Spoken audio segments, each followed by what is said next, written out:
ജനാധിപത്യ ഇന്ത്യയുടെ ചരിത്രത്തിലെ ഏറ്റവും ഇരുണ്ട അധ്യായമെന്ന് നിസ്സംശയം പറയാവുന്ന ഒരു കാലഘട്ടമായിരുന്നു അടിയന്തരാവസ്ഥ കാലം. കോൺഗ്രസ് പാർട്ടിയുടെ നേതാക്കൾ തന്നെ പിൽക്കാലത്ത് അതൊരു തെറ്റായിരുന്നു എന്ന് സമ്മതിച്ചിട്ടുണ്ട്. കങ്കണ റണൌത്ത് നിർമ്മിക്കുകയും സംവിധാനം ചെയ്യുകയും ചെയ്തിട്ടുള്ള ഏറ്റവും പുതിയ സിനിമയായിട്ടുള്ള എമർജൻസി ഓൺ പേപ്പർ ഒരു ഗ്രേ ഷെയ്ഡഡ് ആയിട്ടുള്ള പൊളിറ്റിക്കൽ ലീഡറിനെ വെള്ളിത്തിരയിൽ അവതരിപ്പിക്കാനുള്ള സുവർണ അവസരമാണ്. ഇതിനെ ഒരു പ്രൊപ്പഗണ്ട സിനിമയായി കണ്ടാൽ പോലും വാഴ്ത്തിപ്പാടുന്നത് ഇന്ദിരാഗാന്ധിയെ ആയതുകൊണ്ട് അവരുദ്ദേശിക്കുന്ന കാര്യത്തെ സമർത്ഥമായി ഒളിപ്പിക്കാൻ പറ്റുന്ന ഒരു തീമാണ് സിനിമയ്ക്കുള്ളത്.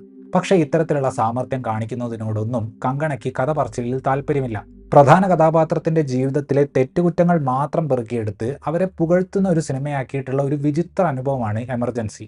ഒരർത്ഥത്തിൽ മരിച്ചു കിടക്കുന്ന ആളെ നോക്കി ആള് ചെറ്റയായിരുന്നെങ്കിലും നല്ലൊരു മനുഷ്യനായിരുന്നു എന്ന് പറയുന്ന പരിപാടിയുടെ ഒരു സൊഫിസ്റ്റിക്കേറ്റഡ് വേർഷനാണ് എമർജൻസി. എല്ലാവർക്കും അറിയാവുന്നതുപോലെ മുൻ പ്രധാനമന്ത്രിയായിരുന്ന ഇന്ദിരാഗാന്ധിയുടെ ബയോപിക്കാണ് ഈ സിനിമ. അവരുടെ കുട്ടിക്കാലം നമ്മളെ കാണിക്കുന്നു. ആ വീട്ടിനകത്തുണ്ടായിരുന്ന പ്രശ്നങ്ങളിലേക്ക് സിനിമ പോകുന്നു. ഇന്ദിര വളർന്നു വരുമ്പോൾ അച്ഛനായ ജവഹർലാൽ നെഹ്റുവുമായി ഉണ്ടായ അസ്വാരസ്യങ്ങൾ കങ്കണ നമുക്ക് കാണിച്ചു തരുന്നു. സിനിമ ആത്യന്തികമായി ഫോക്കസ് ചെയ്യുന്നത് അടിയന്തരാവസ്ഥ കാലഘട്ടത്തിലേക്ക് നയിച്ച കാര്യങ്ങളും അതെങ്ങനെയാണ് ഭാവിയിൽ ഇന്ദിരയെ മാറ്റിമറിച്ചത് എന്നതുമൊക്കെയാണ്. 2014 ശേഷം വന്നിട്ടുള്ള പ്രൊപ്പഗണ്ട ഫിലിമുകളുടെയൊക്കെ പ്രൊഡക്ഷൻ ക്വാളിറ്റി വെച്ച് നോക്കുമ്പോൾ ഈ സിനിമ അതിൽ മുന്നണിയിൽ നിൽക്കുന്നു എന്ന് വേണമെങ്കിൽ പറയാം. ചരിത്രബോധം തീരെ കുറവുള്ള ആളുകൾക്ക് ഒരുപക്ഷെ ഈ സിനിമ വളരെ ജനറിക്കായി എടുത്തു വെച്ചിട്ടുള്ള ഒരു ട്രൂ സ്റ്റോറിയാണെന്ന് തോന്നും. കങ്കണ തന്നെ എഴുതിയിട്ടുള്ള കഥയ്ക്ക് തിരക്കഥയും സംഭാഷണവും ഒരുക്കിയിട്ടുള്ളത് റിതേഷ് ഷാ ആണ്. ഇന്നത്തെ ബോളിവുഡിൽ സാമാന്യം ഫിൽമി ആയതും റിയലിസ്റ്റിക് ആയതുമായിട്ടുള്ള സംഭാഷണങ്ങളുടെ ഒരു ബാലൻസ് കണ്ടുപിടിക്കാൻ സാധിച്ചിട്ടുള്ള ഒരു എഴുത്തുകാരനാണ് റിതേഷ് ഷാ.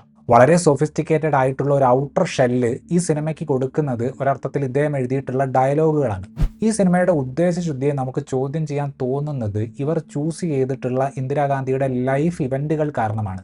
ഞാൻ ഇന്ദിരാഗാന്ധിയുടെ വ്യക്തിപ്രഭാവത്തെക്കുറിച്ച് കേട്ടിട്ടുള്ളതൊക്കെ എൻ്റെ പാരൻസിൽ നിന്നാണ്. അവരെ ഒരു നമുക്ക് കാണാൻ മണിക്കൂറുകളോളം ആളുകൾ കാത്തു നിൽക്കുമായിരുന്നു എന്ന് പറഞ്ഞു കേട്ടിട്ടുണ്ട്. പക്ഷെ കങ്കണയുടെ ഇന്ദിര ഒട്ടും ആർജവമില്ലാത്ത ഒരു കഥാപാത്രമായിരുന്നു.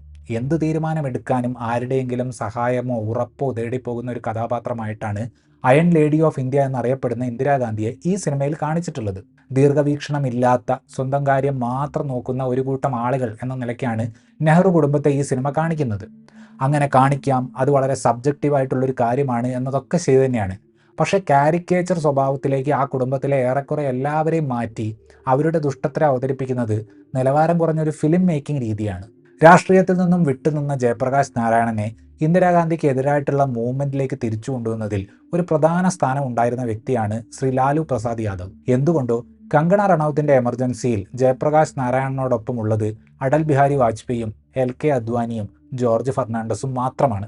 പ്രകടനങ്ങളിലേക്ക് കടക്കുമ്പോൾ ഇന്ദിരാഗാന്ധിയായി വന്നിട്ടുള്ള കങ്കണ ആ വ്യക്തിയെ കളിയാക്കുന്നതിന് തുല്യമായൊരു പെർഫോമൻസ് ആണ് കാഴ്ചവെച്ചിട്ടുള്ളത്. മോശം ഇവന്റുകൾ മാത്രം തപ്പിപ്പിടിച്ചെടുത്ത തിരക്കഥയ്ക്ക് ആക്കം കൂട്ടാൻ വേണ്ടി എന്നോണം താടിയെല്ലുകൊണ്ട് ഗോഷ്ടി കാണിച്ചും ശബ്ദം മിമിക്രി പോലെ അനുകരിച്ചും ഒരുമാതിരി ഫോറസ്റ്റ് ഗംപ് ശൈലിയിലുള്ള കങ്കണയുടെ പെർഫോമൻസ് ലുക്കിൽ നീതി പാലിച്ച പ്രോസ്തറ്റിക് മേക്കപ്പ് വിഭാഗത്തോട് ചെയ്ത ഒരു അനീതിയായിരുന്നു. മിതത്വമുള്ള ശരീരഭാഷയോടെ ജയപ്രകാശ് നാരായണന്റെ കഥാപാത്രത്തെ അനുപം ഖേർ നല്ല രീതിയിൽ അവതരിപ്പിച്ചു. ശ്രേയസ് തൽപ്പടെ വാജ്പേയിയായി സ്വല്പം നാടകീയത കൂട്ടിയിട്ടാണ് അഭിനയിച്ചിട്ടുള്ളത്.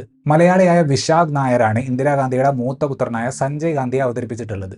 അടിയന്തരാവസ്ഥ കാലത്ത് മനുഷ്യത്വരഹിതമായ ഒരുപാട് കാര്യങ്ങൾക്ക് ചുക്കാൻ പിടിച്ച സഞ്ജയ് ഗാന്ധിയെ ക്രൂര കഥാപാത്രമാക്കാൻ വേണ്ടി വളരെ അധികം എക്സാജറേറ്റ് ചെയ്ത രീതിയിലാണ് അവതരിപ്പിച്ചിട്ടുള്ളത്. ഏതാണ്ടൊരു സൈക്കോപാത്തിനെ പോലെ ആയിരിക്കണം സഞ്ജയ് ഗാന്ധി എന്ന് തിരക്കഥയ്ക്ക് നിർബന്ധമുള്ളതുകൊണ്ട് പ്രകടനത്തിന് ഈ ഒരു പിച്ച് സ്വീകരിച്ച വിശാഖിനെ കുറ്റം പറയാൻ പറ്റില്ല.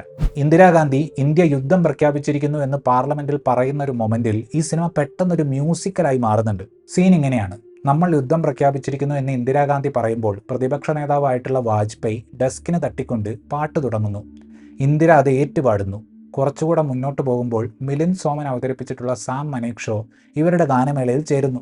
ഒന്നാമത്തെ ക്യാപ്റ്റൻ അമേരിക്ക സിനിമയിൽ സൈനികരെ മോട്ടിവേറ്റ് ചെയ്യാൻ വേണ്ടി മാത്രം ഓടി നടക്കുന്ന സ്റ്റീവ് റോജേഴ്സിനെ കാണിക്കുന്ന ഭാഗമാണ് എനിക്ക് സത്യത്തിൽ അത് കണ്ടപ്പോൾ ഓർമ്മ വന്നത്. കഴിഞ്ഞ 10 വർഷങ്ങളിൽ നമ്മൾ കണ്ടുകൊണ്ടിരിക്കുന്ന പൊളിറ്റിക്കലി മോട്ടിവേറ്റഡ് ആയിട്ടുള്ള സിനിമകളുടെ ശ്രേണിയിൽ വരുന്ന എമർജൻസി കേന്ദ്ര കഥാപാത്രത്തെ വാഴ്ത്തിപ്പാടുകയാണ് എന്ന വ്യാജേന അവരെ കരിവാരിത്തേക്കുന്ന ഒരു സിനിമയാണ്. ഇത്രയുമായിരുന്നു എമർജൻസി എന്ന സിനിമയെക്കുറിച്ചുള്ള റിവ്യൂ. ഈ വീഡിയോ നിങ്ങൾക്ക് ഇഷ്ടപ്പെട്ടിട്ടുണ്ടെങ്കിൽ ഒന്ന് ലൈക്ക് ചെയ്യുക, ചാനൽ സബ്സ്ക്രൈബ് ചെയ്യുന്ന ഒന്ന് കൺസിഡർ ചെയ്യുക. Thank you.